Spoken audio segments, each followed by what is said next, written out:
There's a handout coming around. Shout it out when you know the answer. Play a little game. Shout it out when you know the answer. When you hear these words, name the person who said them. We'll start off easy. I have a dream. Marketing. 7 years ago. You got this. You guys are good. Ask not what your country could do for you, but what you could do. JFK. Whoa, you guys lost that one. Who said that one? JFK. One love, one heart. Let's get together and it'll be all right. Who said that? I'm in a glass case of emotion. I'm in a glass case of emotion. Who said it? Who said Will Ferrell? That's absolutely right. Oh, thank you. Thought I'd get a better response out of that one.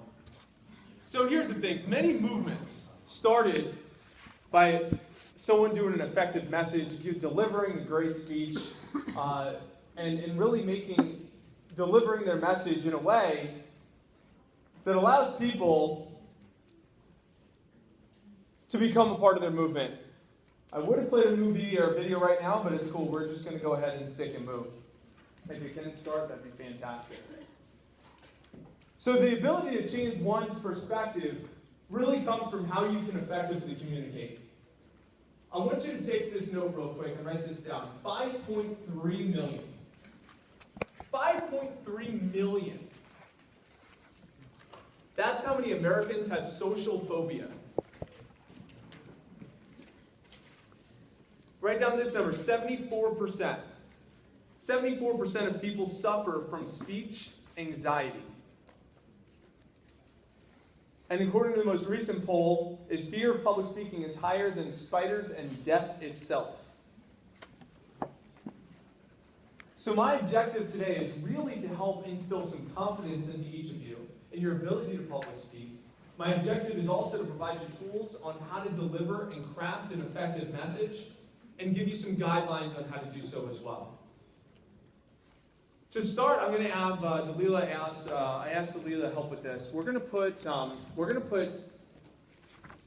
this little white sheet of paper here.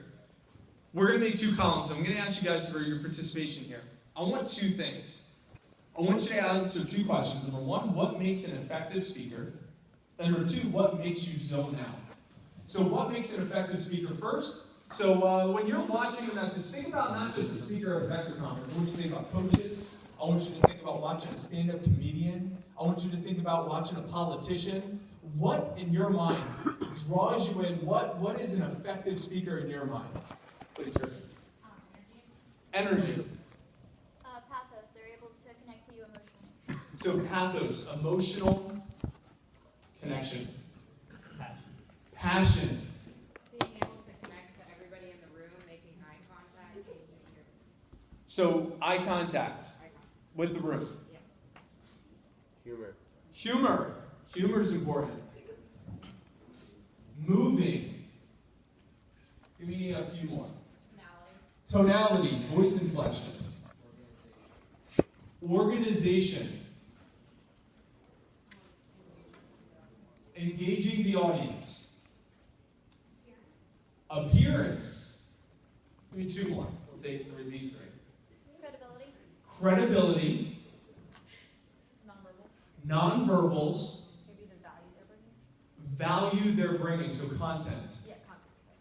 Awesome. We'll take it on. Swag. Swag. All right, one more. I'm a sucker. They must be good looking. So ugly people are not allowed to public speak.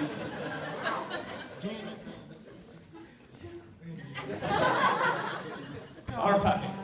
So now you know what makes an effective speaker. You have an idea in your mind what makes an effective speaker, because remember, my goal today is really to help instill confidence. And if you know that that's what makes someone who's effective, well, let's talk about what makes you zone out.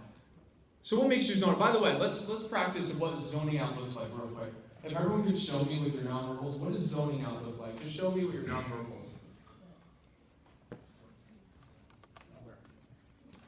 You guys are like really good at this. So now you know. Now you know what makes you zone out. Let's talk about the list.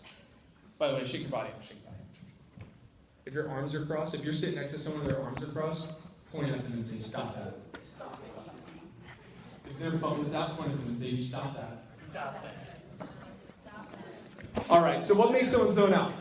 Monotone voice. Monotone voice. Monotone makes them zone out. What else makes you zone out? Not relevant. It's irrelevant. Looking down. Boring. Boring. Being too fast. Too fast.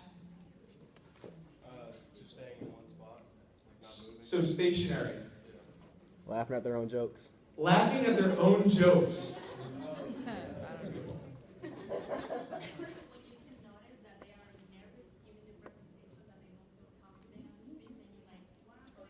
If they look like they're nervous. If you're insincere. Insincere. Ugly. Ugly. Lack of preparation. Lack of preparation. Stuttering and doing Fillers. Oh my goodness. Fillers. You guys ever hear this one? You know? Yeah. You know? You know? No. That's what I'm learning from you. Freaking tell me, right? Or likes. Vacillating, going on topic. Yes. Vacillating. I think I vacillated once before.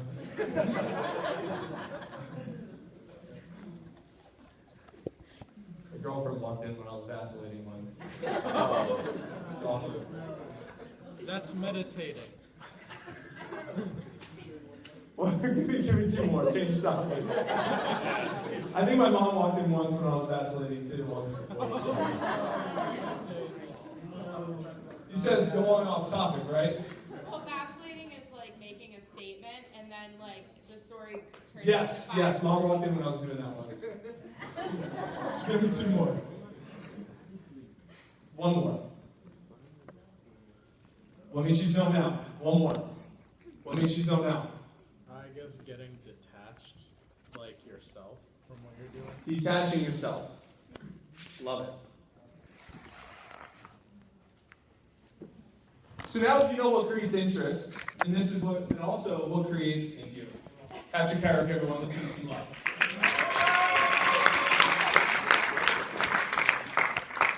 You know what makes someone effective, you also know what makes someone zone out. Let me play that little quick clip for you.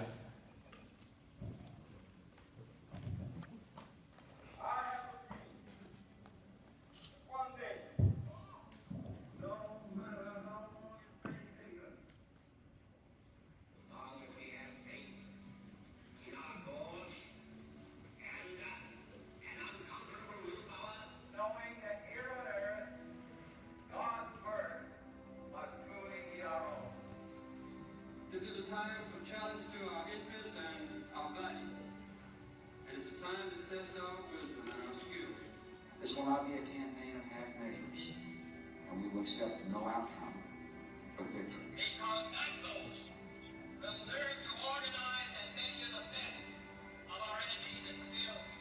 Because that challenge is one that we're willing to accept. So it goes along with this right here, being an effective speaker and what causes you to zone out. We're going to tap into each one of these, not in order, not in any particular order, but you know the answers. The answers are in the room. You know how to be an effective speaker. And I'm here to instill the confidence you already know what to do, you already know what not to do, but for some odd reason, when we get into the front of the room, we forget. So we now know what makes an effective speaker. The first thing that you have on your notes here, confidence. So understand that you're speaking for a reason. You're up in front of the room for a reason, whether it's at an event or a campaign or in a classroom. You're the one giving the message for a reason. See, a lot of times we don't like discomfort because it's uncomfortable to public speak. But here's what I'll tell you. Anything great in life comes through discomfort. I didn't like eating healthy. That's uncomfortable. I also didn't like being 70 pounds overweight either. So most of the most amazing things happen in life through going through discomfort. So in order to intentionally create confidence, go through something that's uncomfortable. Here's what I would write down as a challenge. at the beach, or the next time you're at an event, like Applebee's or something, I challenge you to get 3 people's phone numbers, 3 strangers' phone numbers. Just go up to them. Chit chat and get a phone number. It could be a grown-up trying to get a demo out of it. Why not? But why? Because it develops a level of self-esteem. Break down your barriers or vulnerability. And through experience creates confidence. That's why I love selling Cutco and working here at Vector, because doing the one-on-one communication will help you develop confidence in a group setting too. When I say become an expert, I say find something that you're passionate about to craft your message. So craft your message. Who in here is really passionate about like health and fitness? Who's real passionate about that? Who's real passionate about politics? Just wanted to make sure. Oh, wow. George is like, oh, math. So if you're passionate about something, start becoming an expert on that, so that way you can deliver that message. Maybe it's time management, maybe it's a skill set, maybe it's puppies, maybe it's not. But the reason why I say become passionate is so that way you can speak without notes. See, my first message that I gave was at a team meeting, and I sat there with my notes, and I hid behind my notes, and I looked down, and I just read. And I read with my head down pretty much everything that causes you to zone out. In fact, I thought I fell asleep at one point while I was delivering the message. And it just causes you to zone out, causes your audience to zone out, because you're so focused on the content, not necessarily on the delivery. So I'm going to give you 2 keys to become a great public speaker, and that's how to craft the message before the delivery and also during the delivery. So before the delivery, first off, know your information. Here's one thing that you want to take note of. When you're crafting your message, you want to write down every single thing that is in alignment with that message. Random topics off the top of your head. So who can give me an example of something you might have to speak about at some point in your life? Who can give me an example of something you might have to public speak? Time management. So time management.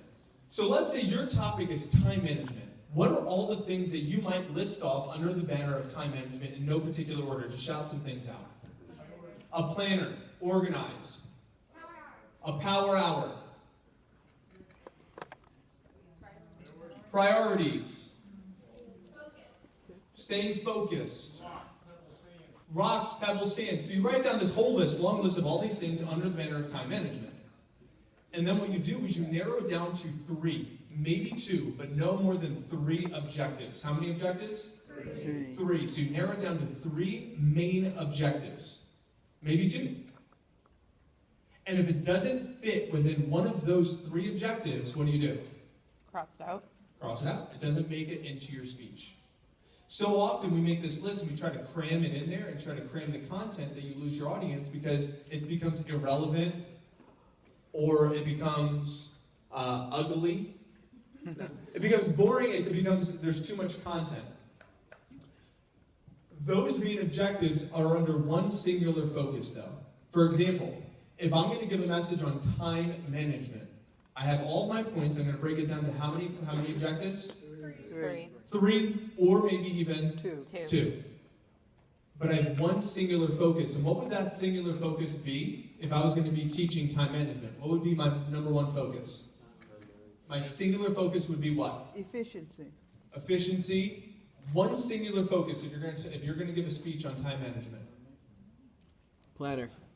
Scheduling. Managing your time in this presentation. Time management. It would be, can I help you guys with this one? Yeah. It would be to make sure my audience leaves my message being able to effectively manage their time. Does everyone follow? And that could be under any banner of whatever you're going to talk about. It's one focus. See, sometimes we insert stories and videos and all this dialogue and all this interaction, but we lose the number 1 focus of what we're talking about. Let's say your talk was recommendations. What's the number 1 focus if you're teaching recommendations? Is to make sure the people listening to you gets more recommendations. Does that make sense? So everything you speak about needs to be in alignment. What if you're at school speaking? What is your number 1 objective giving that message to your classroom? Making sure you get a good grade. That's it! To get a good grade. To get a good grade.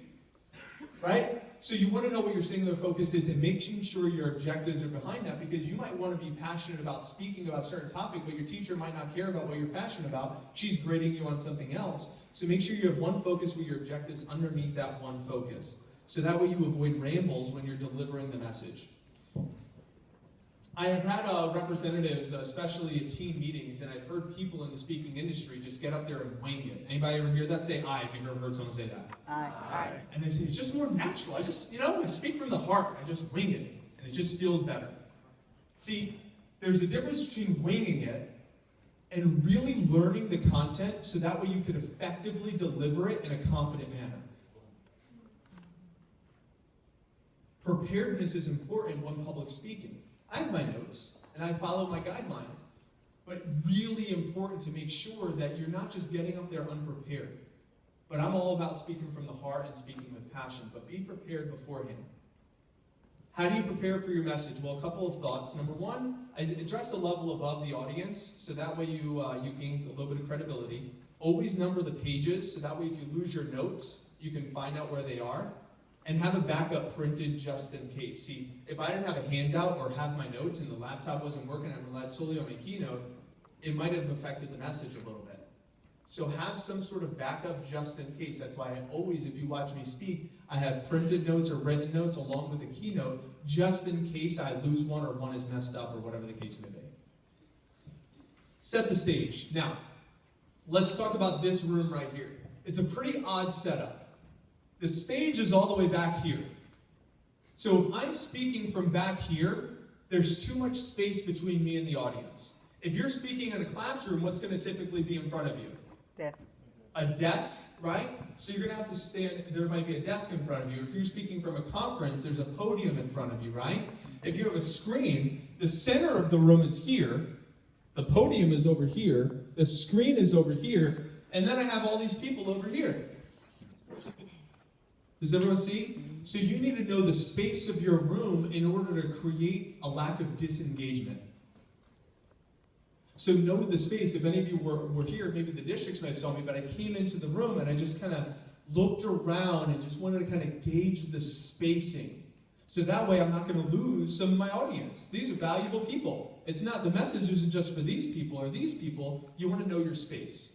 Here's another thing. When you're in a classroom, the desk is here. If you're giving a message, you want to throw everyone in the classroom. I'm like, ooh, what is he doing? Or what is she doing? Just come right to this area right here, right in front of the desk. You're like, oh my. This is one of the most scary places to be. Do you know why this is so scary? Standing in the front, no podium, no desk, standing here right here. You don't have your notes.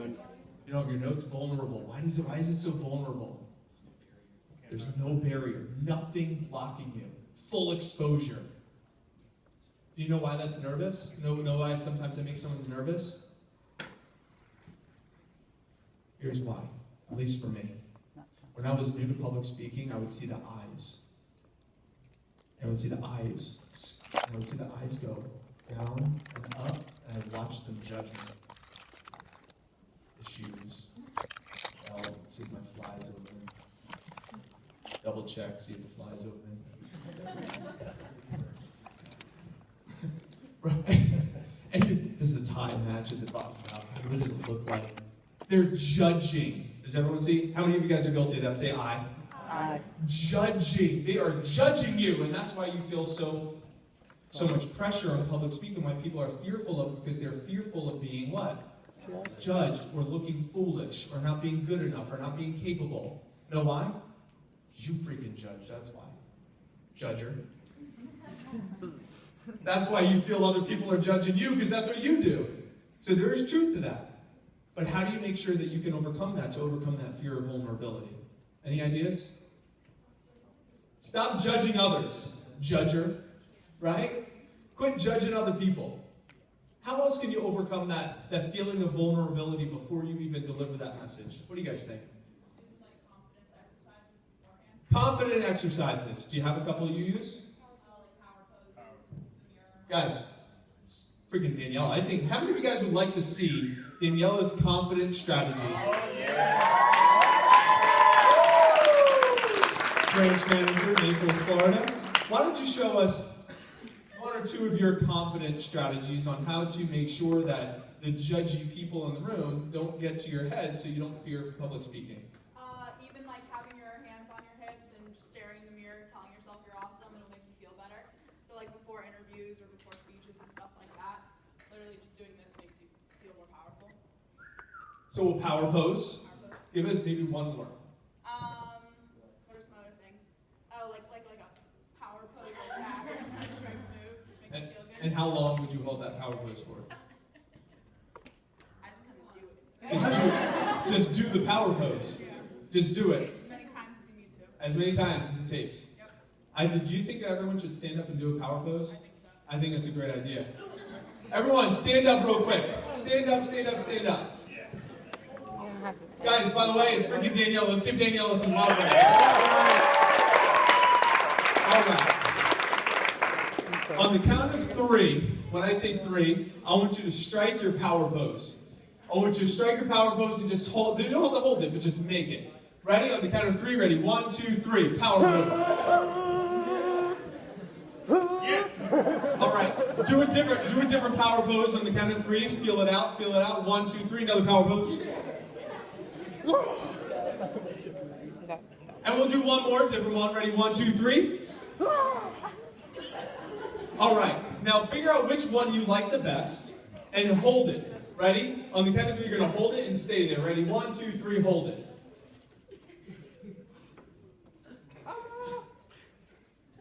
I didn't hear that. Right. You guys look amazing.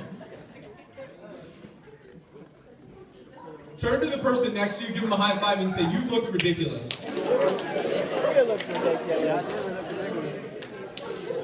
On a serious note, what Danielle said is absolutely critical. How do you make sure that you don't let the judgy people get in your head? You've got to make sure you block their thoughts before they even exist. I'll give you guys a couple of examples. There's something called an incantation. What you can do is you get in the mirror, and you just look in the mirror and just yell at yourself. I freaking rock! Just do it over and over again. I'm confident. I'm capable. I'm full of potential. I freaking rock! Over and over again. Now, maybe yours is not intense like that, especially if you have breasts that might hurt a little bit. So just kind of be wary of what your power move might be. But I will tell you, that's something you can do before your delivery to get set up. There's 3 different types of messages, especially here at Vector Marketing. It's going to be instructional, informational, and motivational. This is an instructional message. Now, when you have 40 minutes to deliver a message, here's the challenge that you experience, is that the attention span of most people is not 40 minutes. You're talking the attention span for individuals in this room might be closer to like 4, maybe 5. But on a serious note, that's why TED Talks does how many minutes? It's 18 minutes because they've proven that the average attention span for most people is going to be around 18 minutes, and that's why they have 18 minutes as their maximum for TED Talks. There's a great book called Speak Like TED. So it's a great way you can learn on how to be an effective public speaker by reading. Here's a couple of tips on instructional. You can write this down. Allow the audience to take notes. Allow the audience to take notes. How many of you guys have ever done a message or put a star next to that or write it down? How many of you have ever been listening to like a really great workshop? Something that's like on closing or like a hot phrase, a phone skills workshop, and you're listening in and you're like, oh, that was so good. And by the time you reach for the pen to write it down, the speaker's already moved on, or it's off the slide, or it's off the screen. How many know what I'm talking about? Say aye. Aye. So as a speaker, you need to know when you're about to give a golden phrase. If you know you're about to deliver something really good, you want to prep the audience beforehand. Do you guys see what I did to you just a moment ago? I said, hey guys, grab your pen, write this down, right? That's all you do. You just prep your audience. You could also build up the phrase. So you know when you're preparing your message, if you're giving an instructional message, you want to know as a speaker which phrases most of your audience members are going to want to write down. and prep those phrases. Put it in your notes as a speaker. Go slow or prep them to write down or grab a pen. Good phrase you can say. Guys, the next point I'm about to give you, you might want to write now. Then you could give the point. So that way they're ready to take the notes. When you actually deliver, this isn't delivery, but I'll teach it to you now. When you're actually going to deliver the message, here's what you want to do. You say the phrase fast, so they know how much space they need to write it down or how long the phrase is. Then you go slow by chunking the phrase. So say if the phrase was, I'm about to give you a phrase that is going to absolutely help your business tenfold. Go ahead and grab those pens. Ready? This is the golden phrase of public speaking. It's going to help you immensely. Ready? So this is the golden phrase of public speaking. Do you see what I'm doing? I'm just building up the phrase. I say it fast, and then I break it down and say it slow so they have enough time to write it down. Make sense? So as a public speaker, you want to know if you're giving an instructional message, give them enough time to take the note. Another thing you could do for instructional message is give improved results examples. So we'll say with the topic of time management. What are some benefits of learning how to manage your time? We could shout out some answers. You're more productive. You gain more time. Less stress. More sleep. More focus. More sleep. So you get all these benefits, right? So before you deliver your message, you want to know the benefits. So here's what you could say. Ladies and gentlemen, by you taking notes today and being engaged and being present during this message, not only are you going to have more sleep, more focus, and more time to spend with those around you, you're also going to be way more effective and productive in your everyday life. You're going to learn today on how to manage your time. Are you ready? Do you see? So what am I getting them ready to do? I'm getting them ready for the message. I'm getting them ready to what? To focus, to learn, because it's an instructional message. You guys got that? An informational message is more of like a who, what, when, where, why. This is going to be like a contest or a future opportunity or a trip. So this is where you get hype. By the way, this is under delivery, but I'm going to teach it right now. If you want to get excited about something, you have to avoid hype. How do you find the balance between hype and excitement and also creating like a really good, powerful feeling in the room? Ready? I'll do it for you live and then I'll have you draw out what I'm talking about. Guys, there is something coming up in 6 weeks called the SLC Push. It is incredible. This is the first opportunity in some of your guys' career where the entire office team versus team competes nationally against every other team in the country one time per year, and the prizes, oh my gosh, are unbelievable. Unbelievable prizes. Guys, if you ever want to get a chance to get on Matt King's radar, if you want to ever have an opportunity to earn a branch spot or get in the Leadership Academy, make a statement. The SLC Push is the chance to do it. We love competing nationally. Matt King is competitive. This is your chance. It is the SLC Push. Write down these dates. That is more of an informational type of build-up. Does everyone see? So let's take it back. I know this is not under delivery, so I'm bouncing around a little bit, but I want to make this point. What did I do? You were, like, there were different levels. You were slow, and then you were fast, and you were quiet, and you were loud, and you used a lot of body language, and then language. Yeah. It was just, you were very, very... What's your name? Catherine. Catherine. Nailing it. Nailing it.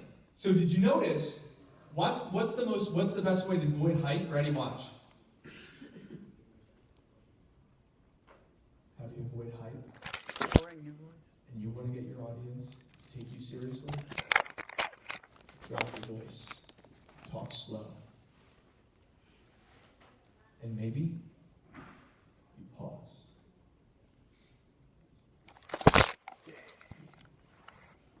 Can you feel the energy in the room? You could just feel the energy in the room. You know what's really funny is as a speaker, when you pause, You start seeing the eyes come up. How many of you guys in the audience, when there's a pause, and you're like guilty of being on your phone or like doing something you're not supposed to be doing, and then there's a pause, and your heart skips a beat, you're like, oh shit, I hope they're not looking at me. Who knows what I'm talking about? Say aye. Aye. Right? Because it's effective. It creates the certain energy in the room. A pause is the loudest thing you can say. If you want to get hype about the prizes, about insignificant things. Insignificant things, get excited about. But the important things, what did I do when I talked about Matt King? Right? Even when I say it, it just comes naturally. I drop my voice. Because those are more serious. You see? So using your tone, informational. A motivational message. A motivational message. This is where you really unleash your passion. This is where you risk vulnerability. This is where you want to leave your notes and you make eye contact with someone. And when they nod, you move to someone else. And you make eye contact with them. And they nod or they smile, they do something. And then you move to someone else. And you are connecting with each person in the audience. And then you move to someone else. And you're connecting with each person. Why? When you're giving a motivational message, you want that person to feel like you're talking to them. You're not talking to an audience, you're talking to each individual inside of the audience. Does everyone understand the difference there? That might be worth writing down. Don't talk to the audience, talk to the individuals in the audience. You ever see Matt King stare at you with those piercing blue eyes? And you're like, he's talking to me. How did he know? Just looks into your soul.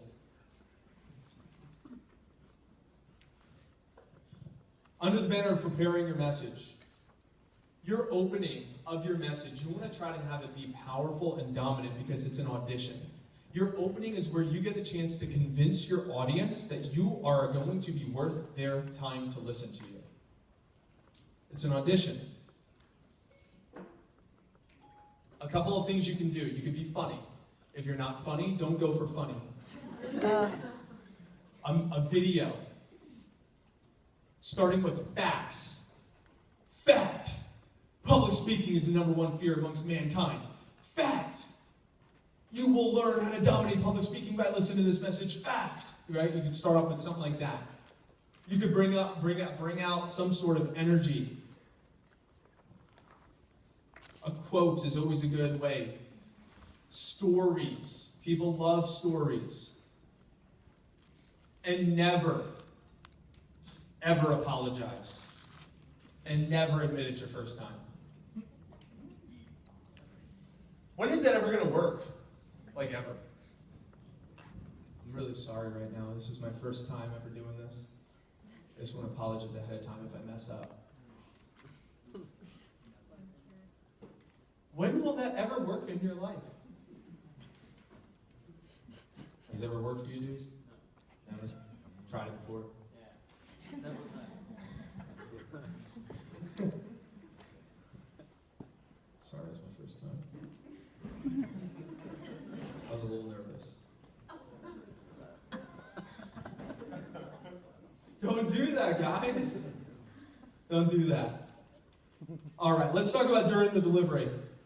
So let's talk about my message of some things that I've done today to help use my communication, my nonverbals, using my space. Let's shout it out before I wind up. So what are a couple things you notice in order to keep an audience engaged for 40 minutes? That's a long time, 40 minutes. Yeah, stand up. Everyone stood up at one point, right? We're probably going to have to do that again in just a moment. Yeah, you have a lot of movement. A lot of movement. I'm going to piggyback off of this. Ready? The movement's intentional. If you even notice what I'm doing right now, I'm talking to Spencer with my hand, but I'm looking at everybody else. So that way, while I'm on this side of the room, I'm still connecting with that side of the room, but my body's over here, my hands are over here, my eyes are over there. If you ever notice while you're watching an effective speaker, especially a stand-up comedian or a politician, they don't want to lose the focus of the room. So what did I just do? I'm even just doing it unintentionally now, it just happens. But as I come back over here, as I start walking and shifting my body language, I try to keep my eyes over here, but then I'll slowly bring my eyes over here, and I'll start walking over here. I'll find a hot point. I call it a hot point. It's someone that I see as being engaged. And it kind of brings you the juice, like, all right, someone's paying attention. And it just brings you energy. And then I come back over here and I continue to make my eye contact, and I'll make my energy, and I find that hot point, I'll use my hand to still communicate with that person, I'll come back to that as I walk back over here. So you're constantly keeping the crowd engaged through your space. Great observation. What other observations during this message today? Volume control. Volume control. Using your volume control. Lower the voice, keep the tempo to keep engagement. Asking us questions, so asking us questions so that we're answering back and keeping us engaged in conversation. Keeping engaged in a conversation, right? A lot of questions, like we're doing right now. Exactly. Give me two more before I just give you some points. See what else you've drawn out of the list, because you know what makes you zone out, and you know what makes something effective. You introduce humor. So a little bit of humor. Now today, sexual innuendos. Why? Because I know my audience. You guys are like college kids. Sex is funny. Maybe a little drugs. We'll throw drugs in there sometimes, you know? Drugs, sex, funny. It's cool. Hey, but when I'm speaking, I'm speaking for Man Talks, which is like TED Talks, and I'm getting flown into Miami in 2 weeks to go speak at this event. It's going to be a bunch of men between the ages of 30 and 60. I might not use the same humor. Yeah. I got to feel the crowd out, you know? I might use something different. I don't know. Yeah, maybe women. I don't know. It's something like that. I'm just kidding. But I have to feel it out. That's it. So humor. Try to use humor. Let me give you a couple points. Hands. If you didn't, this is something I don't expect you to know, which is understood. My hands are always where? They're always in front of my body. They're always above my waist, but below my chin. They're always in this space. This is your safe space. This is a confident space. So everyone stand up real quick and find your confident space, where your hands feel... So go ahead and stand up. And what we call in the speaking world is called the power triangle, or the power diamond. And if you see Rashawn, the power triangle, power diamond, it's going to be somewhere around the belly button region, right? If you ever watch an infomercial, you know, they have their hands somewhere around there, and they stand there. And then when they make a point, they talk with their hand a little bit, and then they come back to that same stance, right? Now here's what you don't want to do. You don't want to continue to talk with your hands where you're like doing the robot. And like, especially if you're like Italian, right? A lot of Italians tend to talk with their hands a little bit, right? And it's like, I just talk with my hands, but it takes away from your words. So you want to be intentional. Every time I say the word intentional, I move a hand. It's just like wired now. But you think about words that matter, points that you're trying to make. When you're about to emphasize a word, you want to make sure you use your hand gesture intentionally to make your point. You see? So find your person next to you. Turn to the person next to you. So find someone next to you. 3, 2, 1. Give them a bow. I like that. So bow. Okay. And I want you to stand. I want you to stand in this little power pose. Who does not have a person next to them? Raise your hand if you do not have someone next to you. Find someone else lonely. And then you guys can be lonely together. All right? Now you're lonely together. So here's what you're going to do. I want you to face your partner. And I want you to say, does that make sense to you? And then on the you do a little hand. Does that make sense to you? And then come back. Ready? And go. Does that make sense to you? Now. Here's what I want you to pay attention to. When you lean in, watch. Nonverbals, ready? When you make a point, do you want to back away when you give a point? Do you want to slouch? When you make a point with your hand, what do you think you want to do with the rest of your body? Move forward. Lean into the point. Does that make sense? You don't want to make a hand gesture and lean back. You want to lean into it. Does that make sense to you? And then come back. Does it make sense? You follow? So you don't want to make the point and lean back, because then you're showing a lack of what? Confidence. Use your space. Proximity is power. So do it one more time. Does that make sense to you? And lean in. Ready? 1, 2, 3, go. Does that make sense? To you?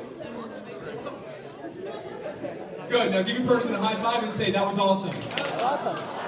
Cool. Grab a seat. grab a seat before I start winding up. So monitor your hands. Monitor your hands in the pockets. Monitor the hands in the pockets behind you. I'm sorry, I love to do this. When you hide your hands, or if you put your hands in your pockets or behind your back, it's like you're hiding something. It shows dishonesty. Yeah. And if your arms are crossed like this, it shows that you're what? Closed off, uncomfortable, right? Hands in the pocket shows that you're insecure, something's bugging you. Fully exposed, vulnerable.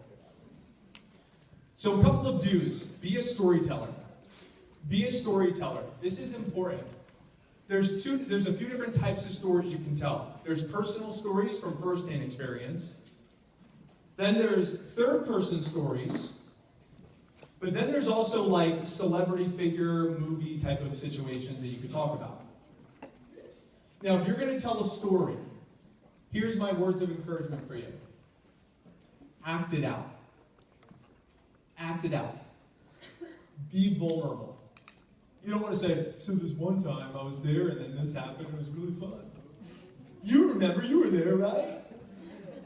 And you try to get like validation from someone, it's like, save me, I'm doing horrible, right? So like, act out the story and figure that out beforehand. What story you want to tell. It grabs people's interests. The opening and the closing you want it to try to be as powerful as possible because that's what's going to be most memorable. Put a star next to this one. Tell them what you're going to tell them. Tell them, and then tell them what you just told them.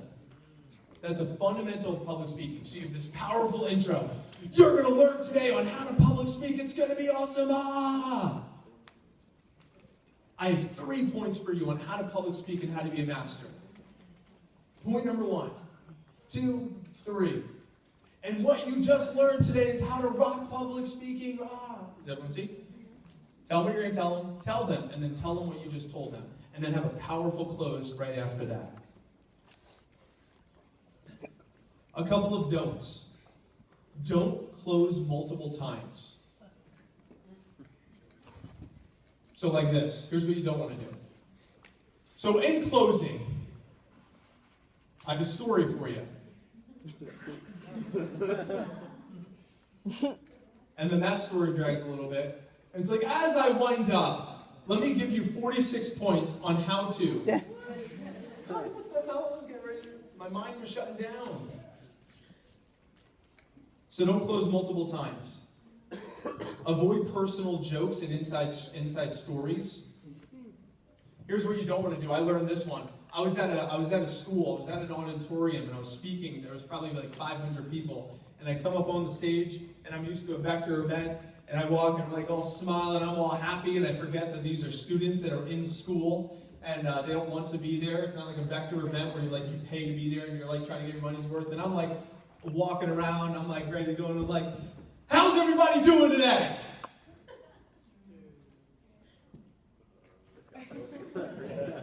No joke, just like that. And I was like, I'm doing great too. All right. It was just so don't ask that question, ever.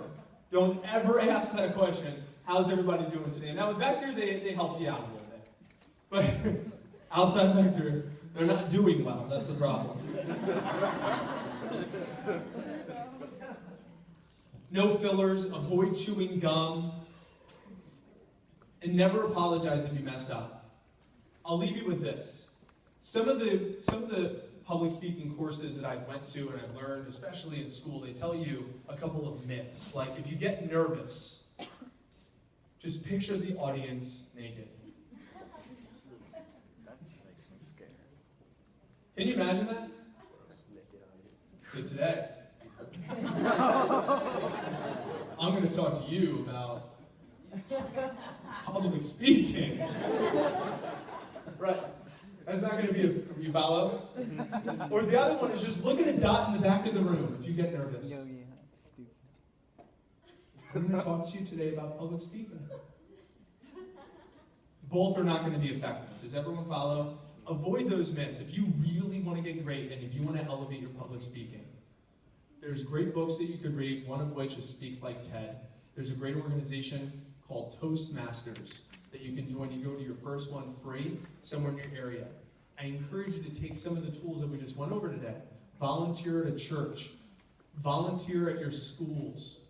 Do something that involves with you speaking to other individuals, not just in your local office. In your office, do well enough to get a speech at a team meeting.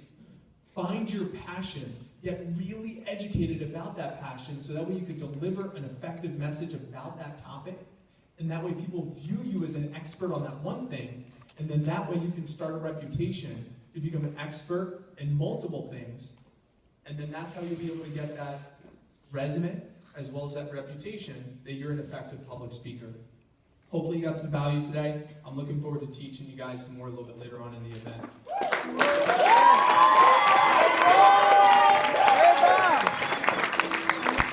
Awesome stuff. So, if you look at your agenda,